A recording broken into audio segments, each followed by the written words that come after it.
I found an abandoned Nissan in the Alaska bush. What happened afterward haunts me to this day.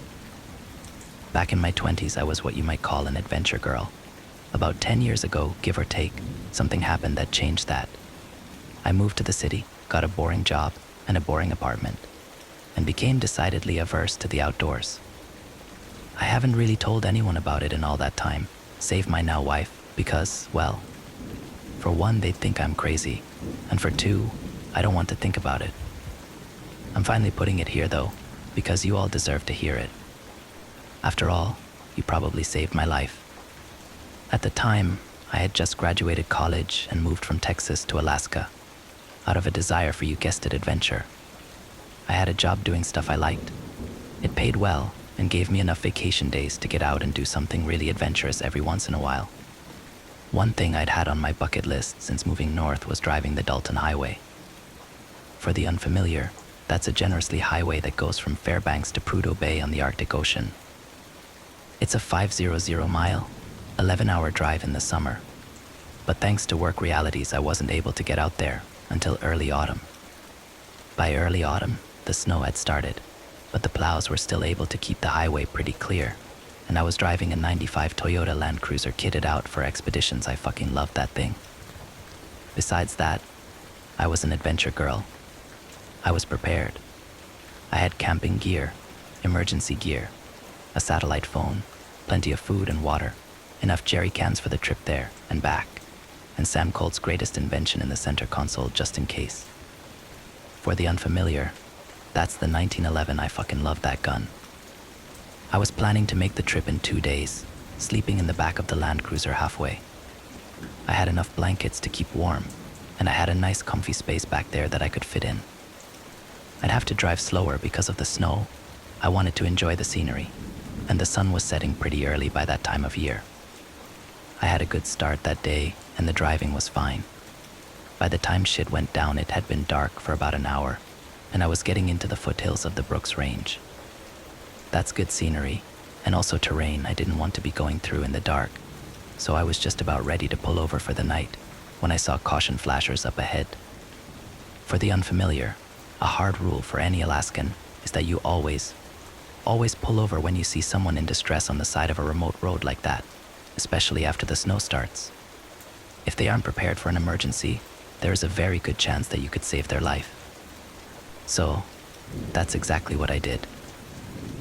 I pulled over next to a Nissan SUV, not as nicely kitted out as mine, but not bad either. I figured they were doing the same thing I was. Small world. By the jack under one axle and the wheel sitting next to the car, they'd blown a tire. What I didn't see, though, were the people. I got out of my Land Cruiser, crunching down into the snow, and looked around. There aren't a ton of trees that far north, but there are quite a few patches of evergreens that, while not quite forests, can be pretty dark and thick on a snowy night. "Hey," I called, my voice going dead a few yards away as sound does in snowy woods. "Why all need help?" No answer. Dead silence, save the faint clicking over the flasher from inside their Nissan. I shouted again. "Anybody there?" "I've got tools." No answer. Dead silence.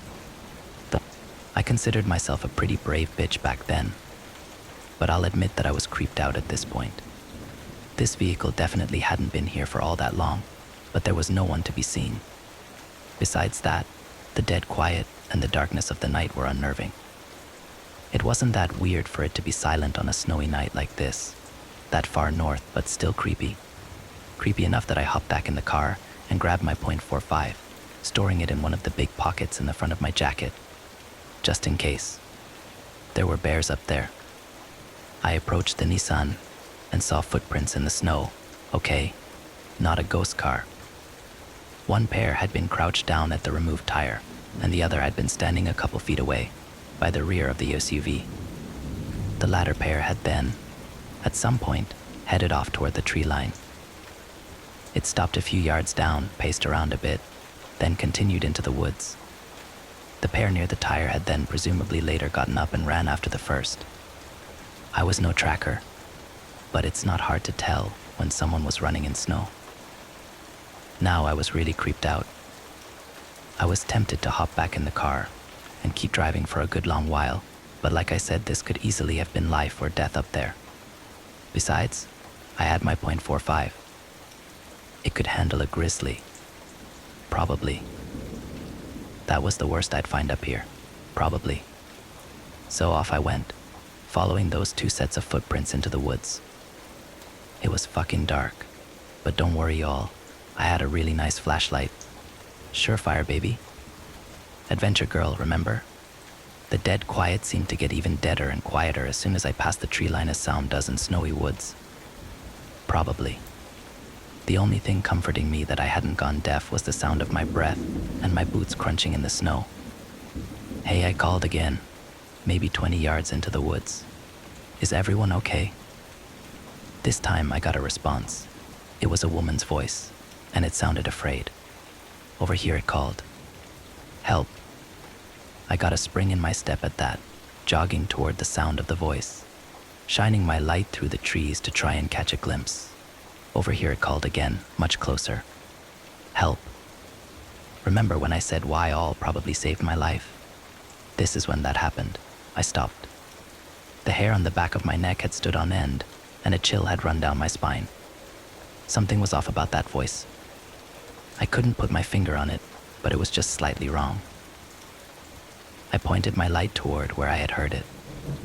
Are you hurt? I said, voice raised, but not quite shouting anymore. Help, the voice called again, only it was even closer this time. I hadn't heard the crunch of any footsteps. Over here. My grip on my flashlight tightened, and my heart started to hammer in my chest. This was not right. I'd read a lot of no sleep back then, and had watched and listened to my fair share of spooky stories. At the time, I didn't think any of this stuff was real, but what was happening to me felt way too familiar, and it was setting off alarm bells. Something about this exact situation was tugging at the back of my mind as something I should be terrified of. I tried one more time. What's your name? I asked cautiously. Help, the voice called, and it couldn't have been more than a few yards off. That was enough for me to swap my light to my left hand and bring out the Colt with my right. I pointed both in the direction of that voice and finally caught a glimpse of something besides trees. Off in the distance, barely visible, I could see a bundle of something laying in the snow. It was human-sized, and the snow all around it was stained dark. My head was in the middle of processing what it was seeing when I saw movement between me and the body. Oh shit, that was a body. I pointed my flashlight and gun at the source of the movement. It was humanoid, with 2 arms and 2 legs, but it was all wrong. The limbs were too long, and it was too tall. Its hair was thin and wiry. It had fucking antlers, and its face, which was also, I assure you, really fucking wrong, was stained dark with what I can only assume was blood. I fired 2 shots and hauled ass. I don't know if the bullets slowed it down. I don't even know if I hit it. I ran faster than I'd ever run before, and by the cracking branches and crunching snow behind me, it was giving chase. My heart felt like it was going to explode out of my chest, and my lungs burned from sucking in the frosty air. Once or twice I saw death flash before me as I nearly lost my footing in the snow, but I managed to stay upright. As I ran, I heard more snapping, more crunching, not just behind me now, but all around. There were more. I got really fucking lucky that night. I was lucky to have spotted the body, lucky to have run just fast enough and not fallen on my face. Lucky none of the whatever they were I have a guess. But I'd rather not hazard it were just a bit closer or faster. I was lucky that I had dabbled in enough spooky stories that my alarm bells had gone off. And I was lucky that the poor couple maybe in that Nissan had gotten stranded there and suffered the grisly fate they suffered. After all, I was planning to stop just as I saw those caution flashers.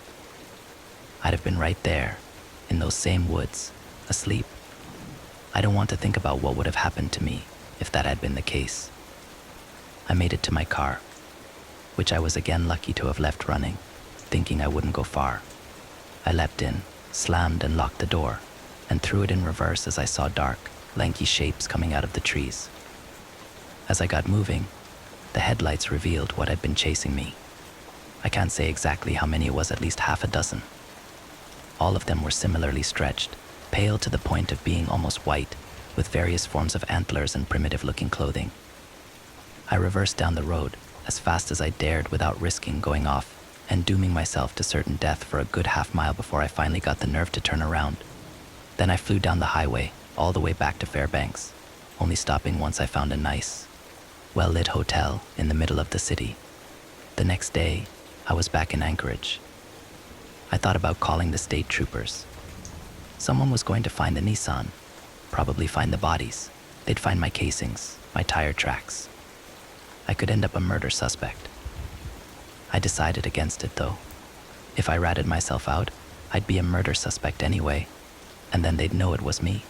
Better to bet that no one could tie me to that scene, especially being as far from local as I was.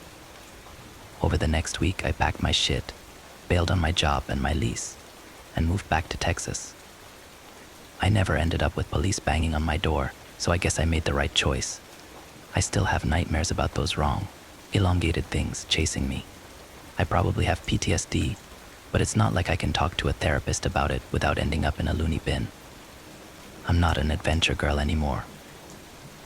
I never go anywhere at night, and I stay in the city as much as possible. I didn't get out of there unscathed, but I got out of there alive, which is better than can be said for the folks in the Nissan. I was lucky. Next story. I saw a skinwalker. It was a few years back, during a road trip with my buddy, Jake. We were cruising through the desert, chasing that feeling of freedom you only get on the open road. But little did we know, we were about to encounter something that would shatter that sense of freedom and leave us fighting for our lives. We were driving through Navajo territory, miles away from civilization, when we saw a figure standing by the side of the road, illuminated by the headlights of our car. At first, we thought it was just a trick of the light, but as we got closer, we realized it was something else entirely. It looked like a man, but there was something off about him. His eyes glowed in the darkness, and his limbs seemed too long, too twisted. And then, just as quickly as we saw him, he vanished into the desert night. We tried to shake it off, telling ourselves it was just our imaginations running wild. But as we continued down the road, things took a turn for the worse. We started hearing strange noises outside the car, scratching at the windows, whispers on the wind. Jake laughed it off, but I could tell he was nervous. I was too. And then, without warning, something slammed into the side of the car, sending us careening off the road and into the desert. The car flipped over, and everything went dark. When I came to, Jake was nowhere to be found. I stumbled out of the wreckage, calling out for him, but all I heard was the sound of my own voice echoing through the desert. I searched for hours, but there was no sign of him. That's when I saw it, the figure from before, standing on a nearby ridge, watching me with those glowing eyes. I knew then what we were dealing with: a skinwalker, a creature of Navajo legend, able to take on the form of any animal or human it chooses. I didn't waste any time. I ran as fast as I could, the sound of my heart pounding in my ears. But no matter how far I ran, I couldn't shake the feeling that it was still out there, hunting me, waiting for the right moment to strike. It took me days to make it back to civilization, days filled with fear and paranoia. And when I finally reached help, I told them everything about the skinwalker, about Jake, about the nightmare that had become my reality. But no one believed me. They said it was just a trick of the desert, a figment of my imagination. But I know the truth. I know what I saw that night, and I'll never forget it. The desert may be vast and empty, but it's also home to things that lurk in the shadows, things that are better left undisturbed. And if you ever find yourself driving through the desert at night, remember one thing: beware the skinwalker, for it is always watching, always waiting, and it will stop at nothing to claim its prey. Next story. I'm a security guard at Skinwalker Ranch. I almost died during my first shift. The dark room was filled with the whirring sounds of hard drives and the pale blue glow of computer monitors. An occasional burst of static from one of the walkie-talkies at the charging station would break the silence between me and the other security guard, who was trying unsuccessfully to keep his eyes open. "Doesn't anything interesting ever happen around here?" I asked Peter, my new supervisor. I figured most of the rumors were bogus, but isn't anything about this place real? Skinwalkers? Glowing orbs? You gotta have a few stories at least. He had his feet up on the desk in the security office, and several dozen monitors showing different camera angles of the property were arranged before us. The billionaire who owned the ranch had spared no expense trying to capture the paranormal presences of Skinwalker Ranch on camera. But so far from what I understood, he had been completely unsuccessful. He watched one too many History Channel specials. Kid, he said, barely opening his eyes to look at me.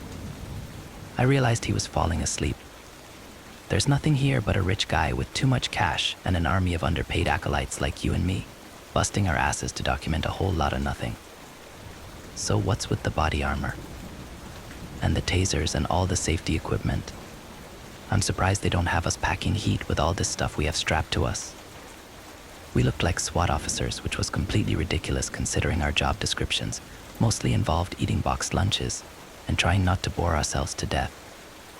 Dude, shut up and quit asking so many questions. One day the old man will get wise that ET ain't coming. But until then, just enjoy the gravy train, okay? I grunted in agreement and sat watching the monitors as Peter began to snore. Looking at the time, I saw it was past 3 a.m., only another 4 hours until the morning shift arrived. But this was the hardest time of night to stay awake. I needed another cup of coffee, or I would soon be asleep like Peter, and at least one of us had to keep an eye out for the boss. There was no way of knowing when the old eccentric billionaire would come wandering over for a look at the video feeds. And to make sure his hired goons were bright-eyed and bushy-tailed, he'd been known to pop in for surprise visits. Since I needed the job and couldn't afford to lose it, I decided a fresh cup of coffee was in order. I snuck out of the security office and went into the adjoining room where a single-serve coffee machine was plugged in on a counter beside a mini fridge. Yawning, I stuck a pot in and snapped the mechanism closed, pressing the button for a large coffee. The machine began to chug and click and gurgle before spitting out some hot, steaming black brew. Taking the cup with me back into the security office, I was unsurprised to find Peter still snoring. I blew on my coffee and sat back down, looking at the monitors with forced open eyes. Something caught my attention on the monitor to my right. The barn door was swinging open, slapping against the adjoining wall in the strong wind. It wasn't open before. Peter, wake up. Why's the barn door open? I had to shake him a few times and ask him the question again, but eventually he blinked his eyes open long enough to peer at the monitor. Bossman's probably out there polishing the ATVs or something. Why do you care? If there was a perimeter breach, it would have set off an alarm. Cleaning the four-wheelers at 3 a.m., why would he do that? Peter opened his eyes up all the way.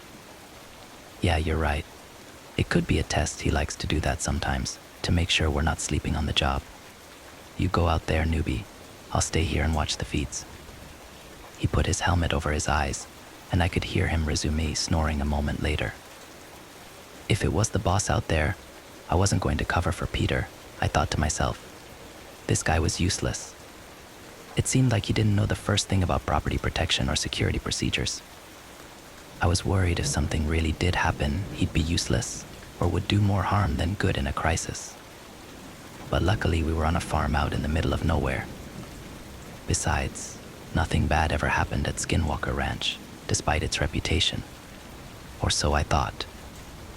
As I made my way out through the hallways of the farmhouse, which had been converted into a makeshift security compound, I found myself feeling nervous. Something about this wasn't right. The idea that the boss was out in the barn at 3 a.m., testing our preparedness, didn't jive with me. But I supposed it was possible. Stepping out into the cool night air, I looked across the driveway at the barn, not more than 100 yards away. The noise of the untethered door banging against the wood could be heard loudly now and sounded to my ears like an omen of evil. A fat orange moon hung low in the sky, its awful gravity pulling me towards the blood-red building. I found myself standing before the open door, the smell of hay wafting out from inside. Close the door and go back to the security office, I thought suddenly. Whatever you do, don't step foot inside that barn. It's cursed. It's evil. Stay out. A voice started murmuring from the shadows inside, as if in agreement. It sounded like a man, but their tones were hushed and quiet, difficult to understand. "Who's in there?" I called out, taking my flashlight from my belt and shining it into the barn. No one answered. And the mumbling, chanting voice continued. "Peter, come in," I said into the radio.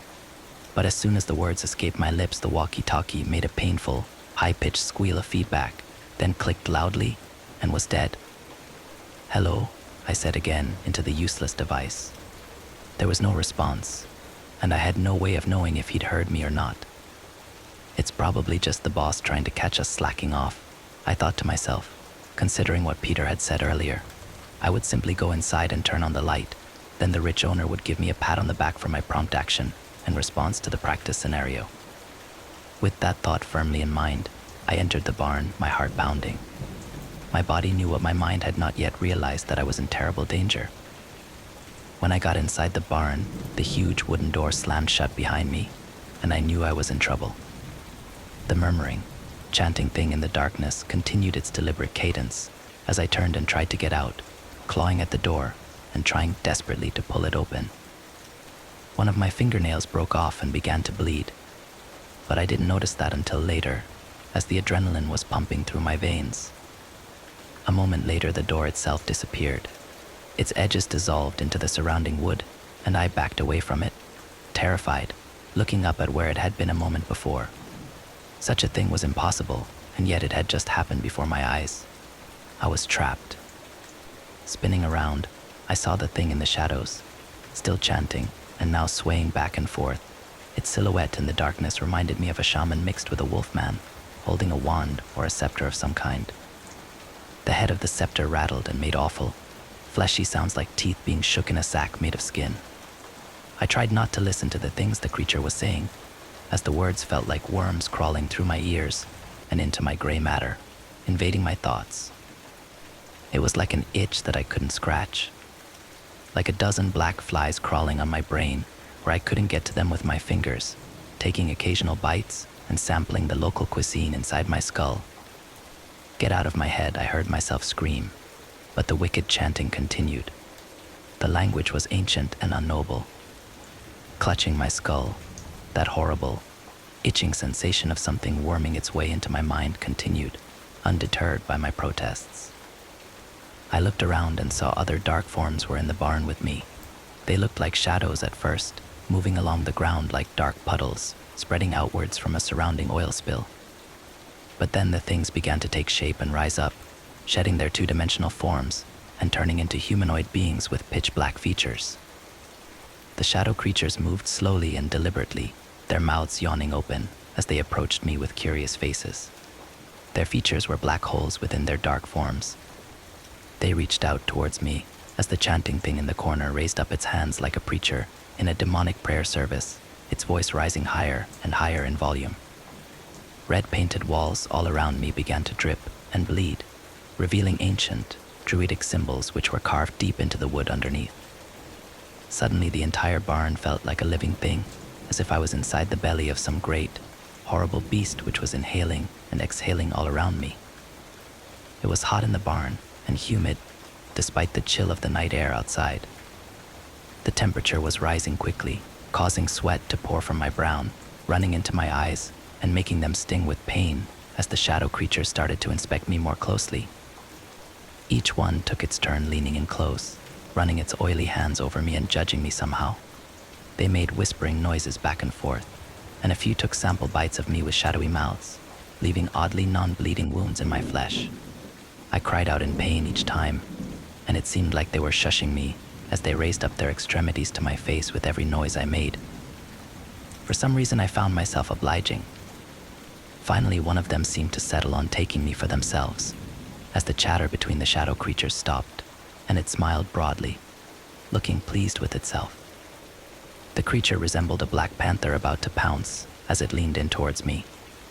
It looked as if it was preparing to dive into my mouth to make a home inside my body permanently, when the huge wooden barn door, which had previously vanished, crashed in behind me.